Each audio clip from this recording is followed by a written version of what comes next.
Broadcasting region-wide. This is BBS.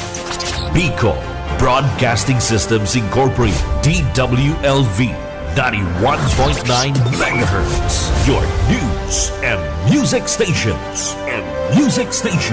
BBS. Basta Bareta. Sigurado.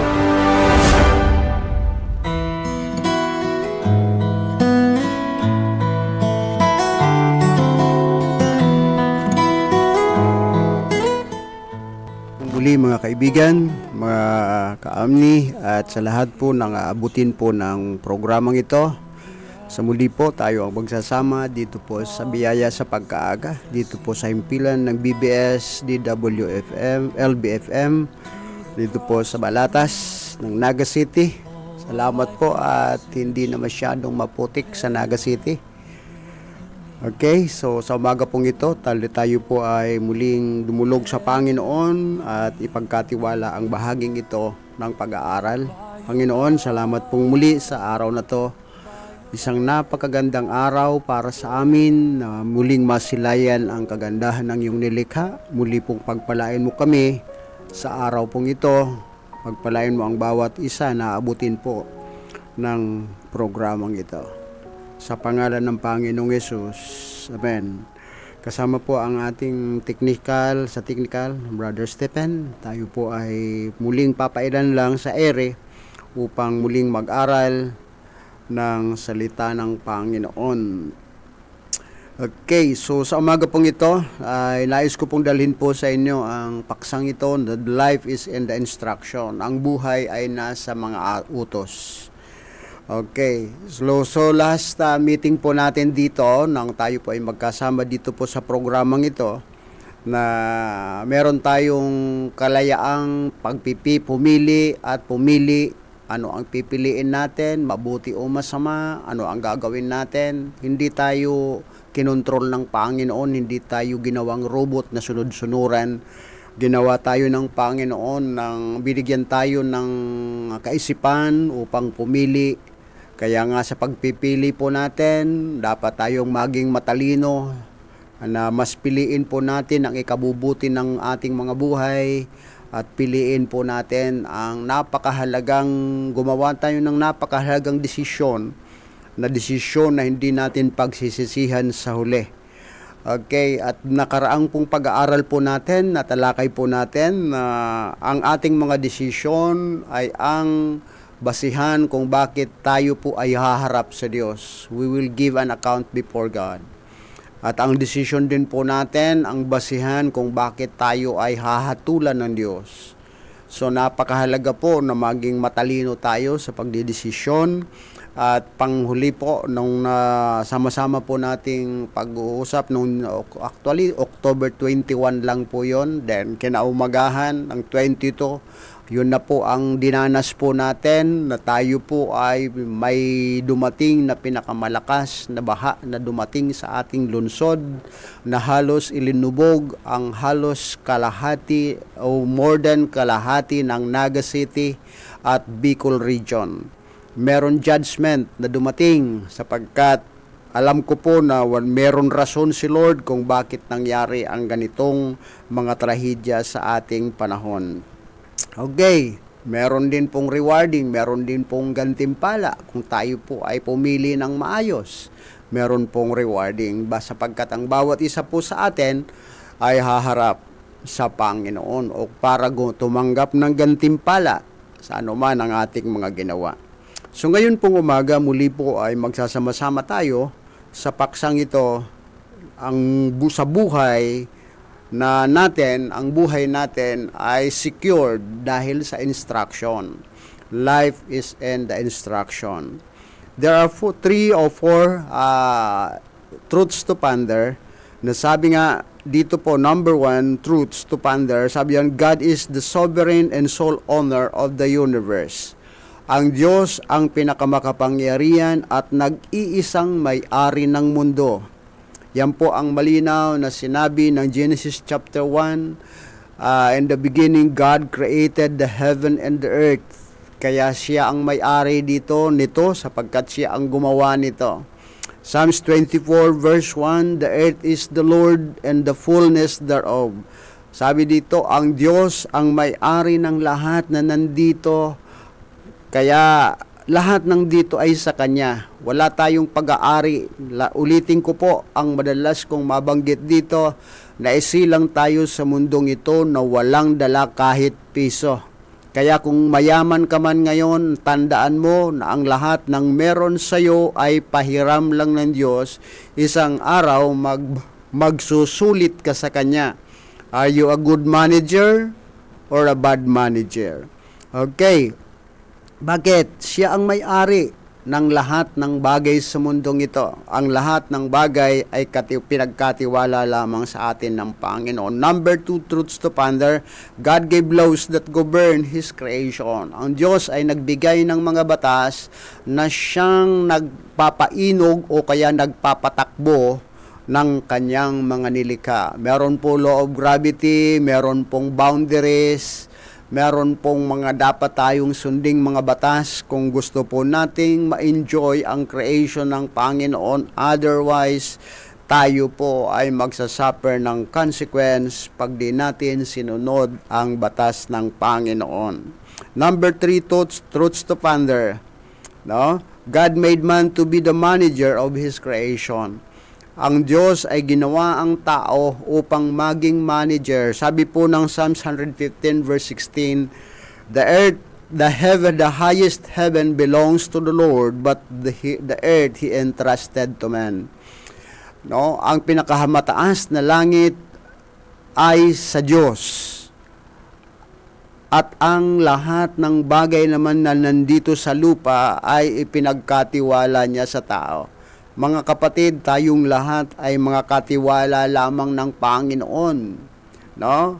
Kahit tayo katiwala, walang may-ari ng kahit a piece of property dito sa mundo. Walang may-ari nito. Ang Diyos, tandaan po natin na ang Diyos ang may-ari ng lahat at ginawa lamang tayong manager. Number 4, truths to ponder. We will stand before God to give an accounting. Haharap tayo sa Panginoon upang magbigay sulit. Are we good managers or bad managers? Ano ang imamanage natin? Ang ating mga sarili, ang ating mga buhay, ang ating environment. No? Imamanage natin ang ating relasyon, ang ating time. Marami tayong imamanage. Hindi tayo dapat tamad sa mundong ito.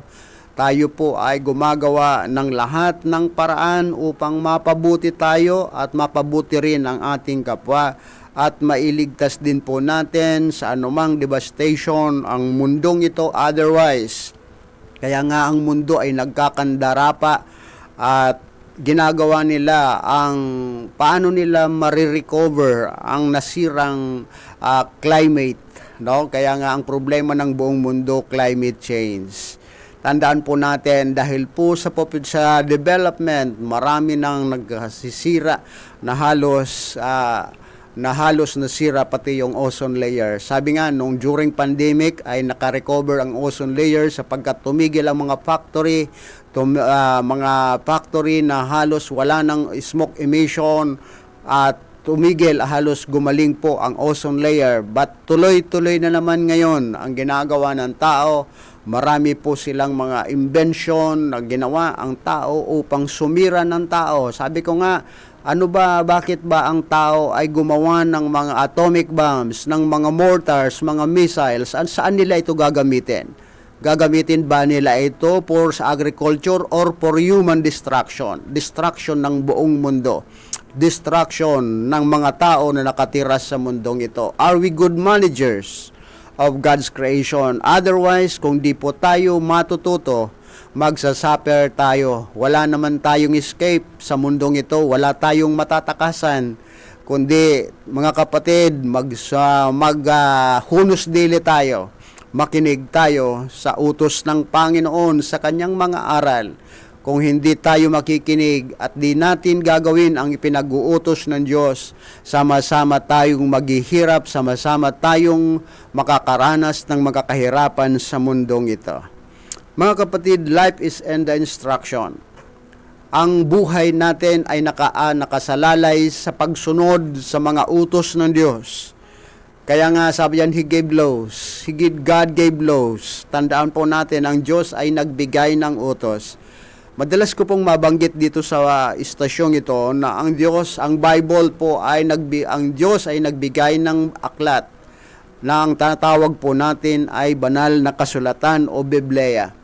Ang Bibliyang ito ay hindi po ito religious book. Hindi po ito libro o aklat ng mga reliyosong tao.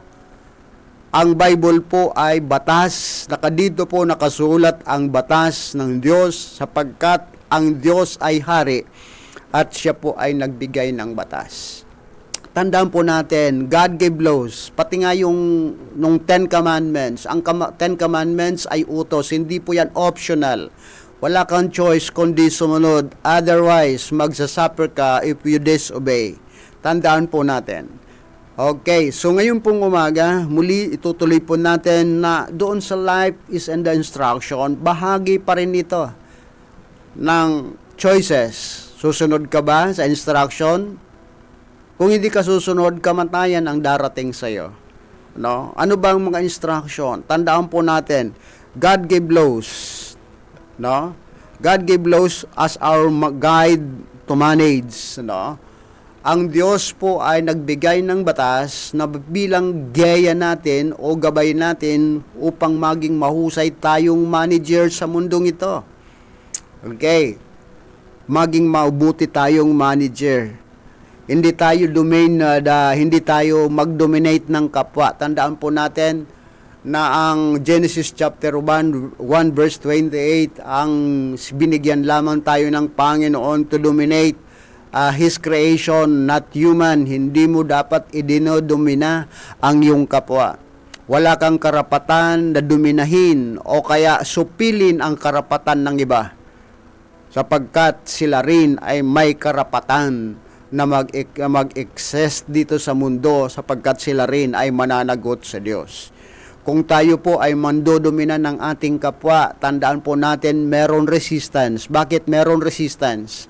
Pati nga mga bata, pag kinokontrol natin, meron resistance. Bakit? Hindi sila kasama sa domination natin.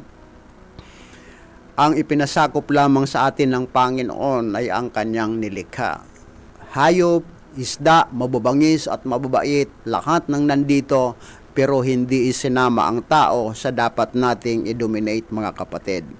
Okay, as our manager, tandaan po natin, God gave laws as our guide to manage. Dalawa lang po ang choices natin. We obey or we disobey. No? Dalawang choices. Susunod ka ba o hindi? Ano ba ang mga utos? Balikan po natin ng 10 utos. Sabi ng Panginoon, wag kang magkakaroon ng ibang Diyos sa harapan ko. Ito po ay utos. Ang Bicolandia po ay noted. Nakakalungkot na ang Bicolandia ay kilalang kilala as idolatrous region. Ang Bicolandia ay kilalang kilala sa pagiging idolaters ng rehiyong ito. Even Naga City, kilalang kilala, no? Ang Naga City bilang idolater city. Mga kapatid, matakot tayo sa Panginoon. Matakot tayo. Kapagkat sinabi ng Panginoon, hindi ko ibibigay ang aking kapurihan sa kanino man. Nang siya po ay mag-utos sa atin, sabi doon, huwag kang magkakaroon ng ibang Diyos sa harapan ko. Batas po ito na dapat tayong matakot. Bicolandia, panawagan po sa ating lahat. Sabi ko nga, nung tayo po ay magprograma noong October 21, mga kapatid, meron judgment kung di tayo susunod sa instruction ng Panginoon. Matakot tayo sa Panginoon. Tandaan po natin, meron pang worst na pwedeng dumating kung hindi tayo makikinig sa utos ng Diyos. Huwag kang magkakaroon ng ibang Diyos liban sa akin. Huwag kang gagawa ng mga inanyuan, ng mga Diyos-Diyusan sa harapan ko, sabi ng Panginoon. Tandaan po natin, hindi si Lord nagbibiro nang ibigay niya ang kanyang utos. Kaya nga nung ibagsak ni Moses ang 10 utos, inutusan muli ng Diyos si Moses na umakyat sa bundok at muling isulat ang 10 utos, walang kulang, sapagkat sinabi na huwag mong babawasan kung ano ang nakasulat sa 10 utos, yun din ang gawin mo. Mga kapatid, huwag tayong mamili, hindi tayo dapat selective sa pag-usunod sa kalooban ng Diyos. Hallelujah. If we disobey, ano po ang mangyayari? Pag tayo po ay nagsunod, blessing or blessedness. Magiging mapalad tayo, hindi lamang tayo, pati ang ating mga anak ay pagpapalain ng Panginoon kung tayo ay susunod. Yan po ang malinaw na sinasabi ng Deuteronomy chapter 28 verse 1 to 14. Kahit nasa lungsod tayo, kahit nasa bundok tayo, anuman ang ating kalagayan, pati ang store natin ay pagpapalain ng Panginoon. Ang ating mga businesses pagpapalain ng Panginoon. Pero pag di tayo susunod, tandaan po ninyo, pag ang sumpa ang darating sa atin. Nakakalungkot ang ating Naga City sapagkat ito po ay devastated by the flood, ng flood na dala ni Kristen, mga kapatid, na halos ngayon iba ang amoy, iba ang kalagayan ng Naga City. Matakot tayo sa Diyos. Matakot tayo sa Panginoon. If we obey, we will reap the blessing or enjoy the blessing or the blessedness. But if we disobey, we will suffer curses or suffering. Magsasuffer tayo. Mga kapatid, iligtas naman po ninyo, iligtas naman mga clergy, mga lingkod ng simbahan, mga pastor, ipangaral natin ang katotohanan, sundin natin ang utos ng Diyos. Huwag tayong matakot, huwag tayong selective sa ating mga sinusunod. Ang utos ng Panginoon ay dapat natin sundin ng buong puso at lubusan at matatamo natin ang mga pagpapala ng Panginoon. Tandaan po natin, God gave laws not a suggestion. Ang Diyos ay nagbigay ng batas, hindi pakiusap. Hindi po siya nakikiusap sa atin. Why? He is King. Tandaan po natin, Jesus Christ Himself, nung siya po ay bagong silang sa mundo. Bago pa lang naisilang siya, siya po ay tinawag na hari ng mga Hudyo. Mga kapatid, hindi man tayo Hudyo, pero tayo po ay nakakakilala sa Panginoon. Kilalanin natin, mapalad ang mga taong kumikilala sa Diyos ng Israel. Sinabi niya, ako ang Diyos ni Abraham, ako ang Diyos ni Isaac, ako ang Diyos ni Jacob, Diyos ng Israel. Mapalad ang mga taong nanganganlong sa Kanya. Mga kapatid, sa umaga pong ito, tandaan po natin, ang Diyos ay nagbigay ng batas, hindi siya nakikiusap, kundi tayo inuutusan ng Panginoon. Balikan natin ang 10 utos, huwag kang papatay, huwag kang mangangalunya, huwag kang kukuha, huwag kang magsasaksi ng hindi totoo. Mga kapatid, mga utos, igalang mo ang iyong ama't ina. Mga batas ito, hindi po ito suggestions. Although sa ating bansa, meron mga legal na batas, but immoral laws. Tandaan po natin, sa Pilipinas, sabi nga nung nakaraan nung dating presidente, na ang batas ng Pilipinas na pinanday ng Senado at Kongreso mas makapal pa sa Bible, pero ang kanilang mga batas ay pwedeng i-amend. Tandaan po natin, ang salita ng Diyos hindi pwedeng i-amend ng tao. Why? The Word of God is final and executory. Hindi po pwedeng i-amend ang salita ng Diyos, sapagkat ayan po ang sinabi ng salita ng Panginoon, Deuteronomy chapter 28. Ano ang sabi doon sa chapter 8 ng Deuteronomy? Huwag kang magbabawas. Huwag mong dadagdagan, huwag mong aalisan ng bahagi o anumang bahagi ng salita ng Panginoon. Malinaw po dito, chapter 8 ng Deuteronomy. God gave laws, not a suggestion. Sabi po dito ng Deuteronomy chapter 8. Hallelujah. Basahin ko po para sa inyo. Na sabi po dito na sa Deuteronomy chapter 4 verse, tingnan natin. Okay. You shall not add unto the word which I command you, neither shall ye diminish out from it, that ye may keep the commandments of the Lord your God which I commanded you. Huwag kang magdadagdag at huwag mong babawasan. Yan po ang malinaw na instruction ng salita ng Diyos. Mga kapatid, tandaan po natin, si Lord ang may-ari ng lahat. So nagbigay siya ng batas na siyang gabay natin. At huwag nating pakialaman ng batas ng Panginoon, kundi matakot tayo at sundin natin ang kanyang kalooban. Okay, so paano po natin? Why? Because God gave laws not a suggestion. Try not to defy the laws of God. No, huwag kang gumawa ng hakbang o ng daan para ibaliwala o kaya hindi pansinin ang salita ng Diyos. Tandaan po natin, ang kamangmangan ang malaking kalaban natin sa mundong ito. Bakit? Meron mga nagtuturo Meron mga nagtuturo ng salita ng Diyos na taliwas sa utos ng Diyos. Na kanilang mga suggestion, sabi nga ng Panginoon during His time, the Lord Jesus Christ time here on earth, sabi ng Panginoon doon sa mga church leaders, sa mga clergy during His time, winalang halaga ninyo ang utos, ang batas ng Diyos dahil sa inyong mga tradisyon. Mga kapatid, matakot tayo na try not to defy the laws of God. Wala tayong panalo sa Diyos, mga kapatid. Tandaan po ninyo, wala tayong panalo. Tandaan po natin, the earth is the Lord and the fullness thereof. Okay, ang mundo pong ito, sabi po ng Isaiah chapter 40, verse 15, ang buong mundo ay katulad lamang ng isang patak ng tubig sa isang timba. Kayang-kaya ni Lord gawin ang anumang gusto niyang gawin sa mundong ito.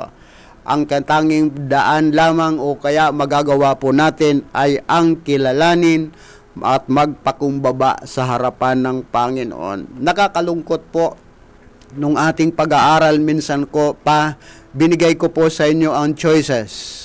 Pumili tayo ng tama, pumili tayo ng matuwid, at lakaran po natin ito. Otherwise, we will suffer the consequence of disobeying the laws of God.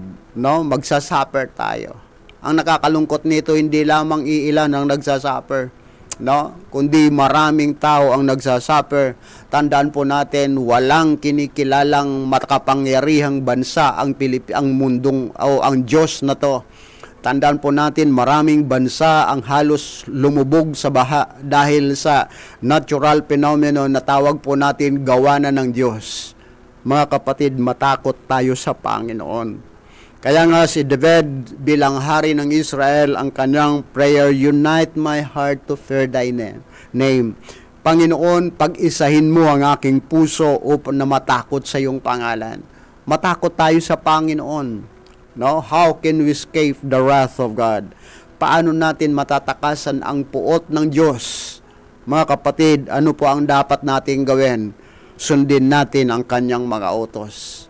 Mga kapatid, wag nating pahintulutan na tayo po ay makaranas pa ng isa pang delubyo sa ating lugar.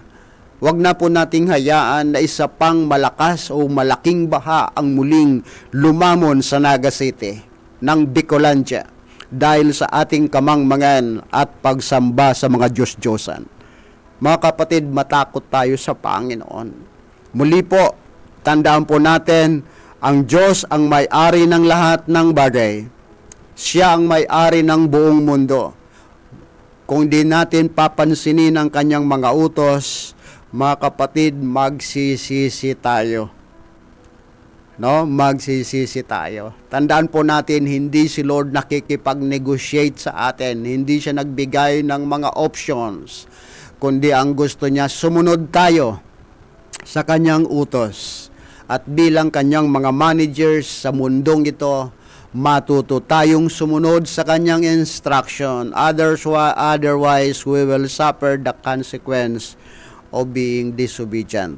Mga kapatid, tandaan po natin, tayong lahat, ako, ikaw, anuman ang kalagayan mo, ikaw man ay pastor, ikaw man ay pari, ikaw man ay ministro, anuman ang kalagayan mo sa mundong ito, magulang, kapatid, anak, o anuman ang kalagayan mo, ikaw man ang pinakamayaman sa mundong ito, sa Pilipinas, ikaw man, tayong lahat ay magsusulit sa Diyos.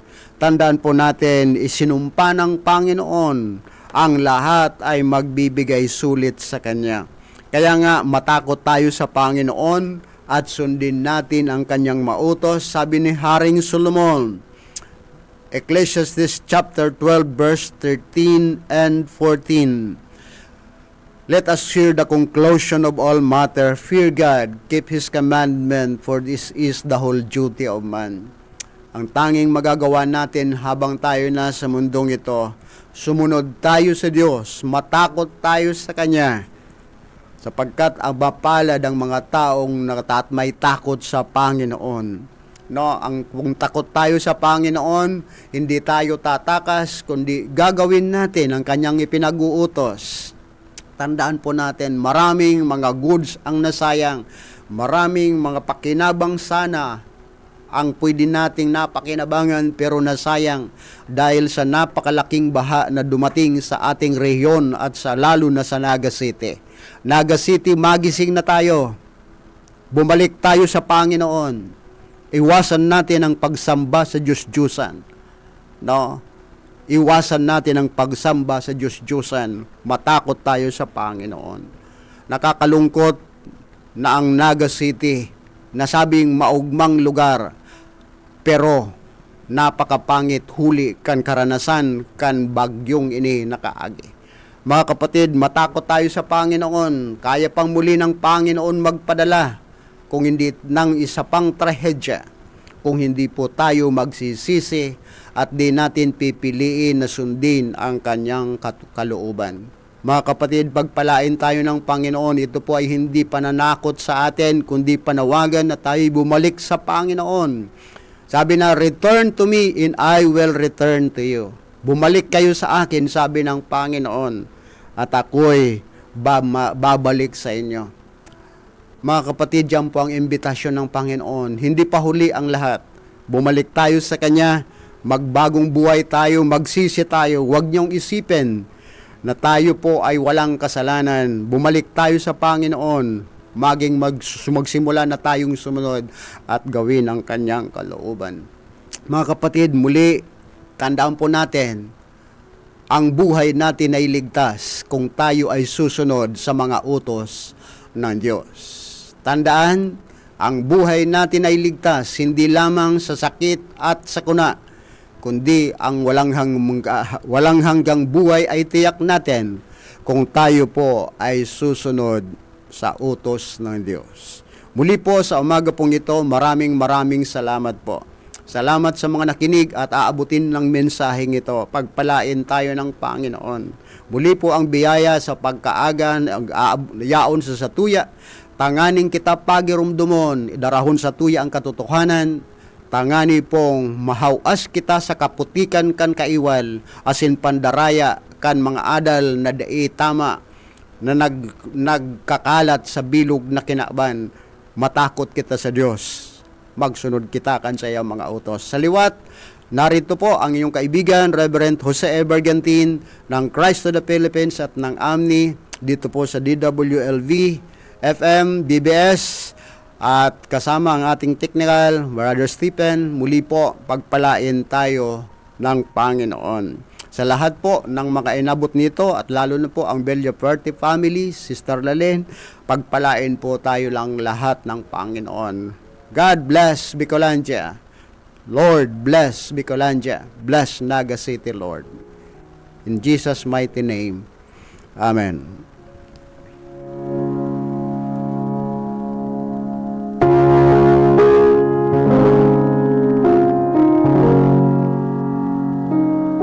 BBS FM.